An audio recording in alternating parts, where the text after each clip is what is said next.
Hey guys, this is WhatiF here once again. It's time to talk about the Cup Series race at Richmond, and I really don't know what to say about it. There's not a whole lot to digest about with everything that went on with it, but I guess we'll start with the Truck Series. Yeah, it was very uneventful. I mean, it was just a nothing race. It was just bad.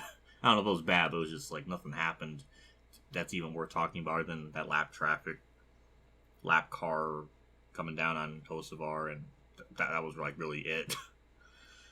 But as far as this the Cup Series race is concerned, we start off right out of the gate with some bullshit because a car spun. I think it was Tyler Reddick got sideways. He didn't even loop it. He got sideways off turn 4. He went under the yellow line, and that was the yellow, which was stupid. Didn't need to happen. So it already starts the race on a bad note. And then the rest of the stage was just really uneventful. Chastain won it, and just I don't know what it is with the track. It just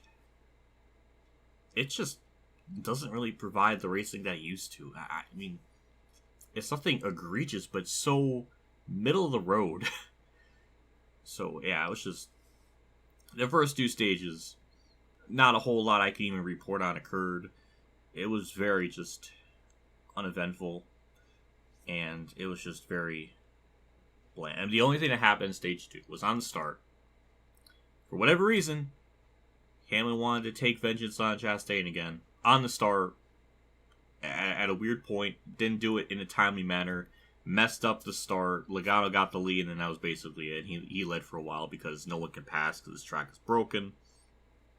Where we saw this later in the race where Harvick ran down Logano from a pretty substantial distance, and then as soon as he got to like 0.8 of a second, he just stopped. His car stalled, and it was just so much harder to make up that ground. Just, I don't know, dirty air is such a gargantuan problem at these short tracks this year. It's kind of sad because it shouldn't be like that. So, yeah, it was just, you could just see, like, as soon as they get in that dirty air, just the car just doesn't work. It just makes watching it just a chore. The only saving grace was stage 3, played out, for the most part, pretty organically. There was one other yellow. Actually, there was 2 yellows that were basically bullshit. There was a spin off turn 4. I don't remember who it was, but it was basically another instance where it didn't really need to be yellow, and it just wasn't very necessary whatsoever. And yeah, those are like the 2 yellow. Well, there was other yellows with the Kyle Busch and stuff, but like, and like Chastain, but that wasn't really Chastain's fault. But yeah, there was 2 yellows that just were spins that didn't need to be considered a yellow because they were already off the track or just not even fully around. It's just really a nothing burger of a yellow. But the last stage is really the only part of the race that kind of got interesting because it just generally, for the most part, played out for the next 144 laps from what Racing Reference is telling me here. So it was pretty decent. We actually had almost a 3-car battle for a lead, and Chris Buescher was fast, which was really cool to see. Happy to see that car, driver, and team just overall doing pretty well. Always up for that. And yeah, the battle for lead was pretty good, even though I think most of it was just because of dirty air and just Logano just being good at blocking. So I don't know, but like as soon as Harvick got the lead, he just pulled away. So clearly something has got to be wrong with the car, whether it's the diffusers or whatever. I don't know what the mystery solution is or what the problem is definitively, but something clearly is wrong with these short tracks where dirty air is just egregiously bad. And yeah, so just the only thing that saved this race was just tire strategy, and that was it. That pretty much elevated this race from a below average to slightly above average, just because there was tire strategy. There was some thing to it that was interesting on a very basic level. And Christopher Bell pitted 12 laps after everyone else, and he was really fast by the end of the race. It was very close to winning it.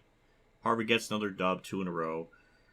Compare Logano, I will happily take that, even though I don't like Harvick anyway, so it's just the lesser of evils, but I would have been cool to see Bell win, but or even Buescher, but it's just that last little bit at the end of the race was good.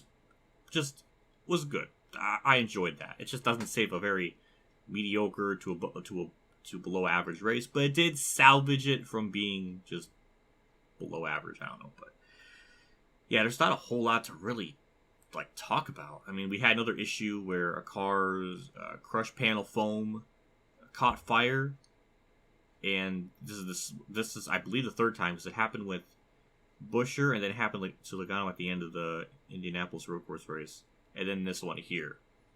So we got some kind of consistent problems with that, where the crush panel foam or whatever causes a fire, and then because of the rules, you can't get out of the car, because then that will get you out of the race. So they basically have a rule where if something happens, you're basically forced to stay in the car and go against all human instincts of, when we see fire, get away from it. No, it's not the case. So kind of a gargantuan problem. One that I think needs to be completely revamped with that rule, because I think it's really goddamn stupid to have a rule like that where basically if something like that occurs, you're just forced to stay in the car. It's like, well, that's just needlessly dangerous for no reason at all. So I don't know. It just that was just another lingering issue. And yeah, this car at times can provide good racing, but there's been a lot of instances where this car has had tire issues, or now this crushed foam panel thingy issue. It's just too many weird things. We're fortunate enough to know what's gotten low. Then again, I would say that, but then Kurt got a concussion. But yeah, just this car clearly not as safe as it is, or it should be. So I don't know. It's just weird that this issue persists for the third time now. And will they do something about it? God, I hope so. But as far as the race is concerned, it was just just average. Again, I think Dirty Air is just the biggest problem of it.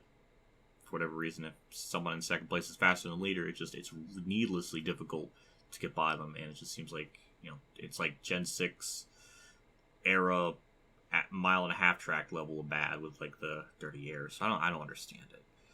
But basically my rating of this would be a 6 out of 10. And I think the last little bit at the end with the tire strategy and just how it was playing out, that was good. Doesn't elevate. I mean, it was probably might have been even a lower rating, because it had yellows that didn't need to occur.